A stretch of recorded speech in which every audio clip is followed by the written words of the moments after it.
Today I'd like to remember my father by reading from my new book, Raised by Musical Mavericks.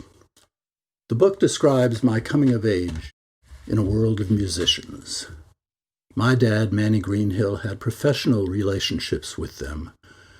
But to me, sharing breakfast and bathrooms and guitar licks, they became mentors and role models. Along the way, my dad taught me the rudiments of the music business. I eventually inherited the company Folklore Productions, which I now run in partnership with my own son. We call it the medieval shoemaker model.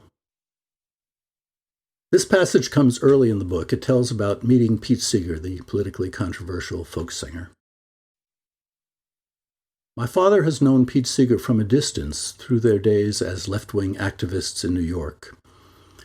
Now they have an appointment to meet formally, and Manny is excited at the prospect. He has a proposal to make to his hero. In the summer of 1957, our family travels to Lenox, Massachusetts, where we attend a concert by Pete and the rest of the Weavers. At this point, the quartet is several years removed from the days when its hit recordings of Goodnight Irene and Saint It, Saint It topped the pop music charts.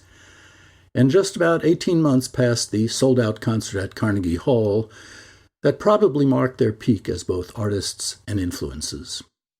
If you're looking for the start of the folk revival, that's as good a marker as any.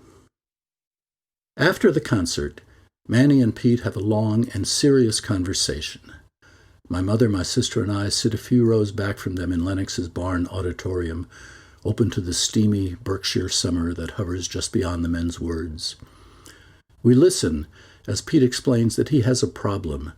The McCarthy-era blacklist is causing local presenters to cancel his confirmed bookings. He wants to find a New England presenter who will follow through, who will resist the pressure, who won't bail. "I'm your man," my father says. "I won't bail." He agrees to present Seeger's next Boston appearance. These concerns are well-founded.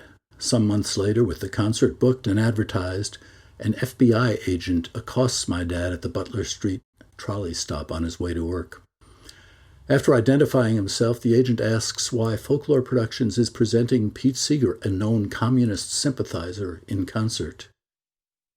Despite a growing inner panic, our family knows many who have lost their jobs to the Red Scare. Manny shrugs to cover his nervousness. "He sells tickets," is his reply, as, feigning nonchalance, he returns to his crossword puzzle.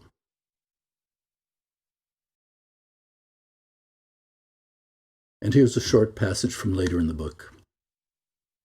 "Now that he is gone, I finally grasp my father's life in full. The young Mendel, formerly photographed in long curls and short pants, who rebelled against his own father, a stern and severe man who spent the Sabbath in pursuit of his passion as cantor to a storefront synagogue, while toiling away during the week as a fabric cutter in the schmata trade. Manny, the college student, now sporting a beard and playing guitar, jolted by the Spanish Civil War into a political awakening that never faded. The labor activist who managed to serve in World War II despite 2 rejections because of a collapsed lung. Failed attempts at careers as a watch repairman and Venetian blind salesman. Founder of a small business soliciting advertisements for ethnic newspapers. And finally, impresario, artist manager, bon vivant world traveler, and general mensch. Throughout his life, he remained open to the unexpected and retained the ability to be surprised.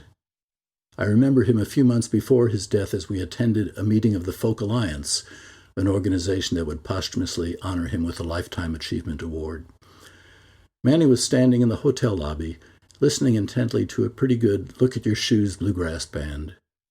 His expression was one of charmed delight, as if he expected at any moment to hear something new and revelatory.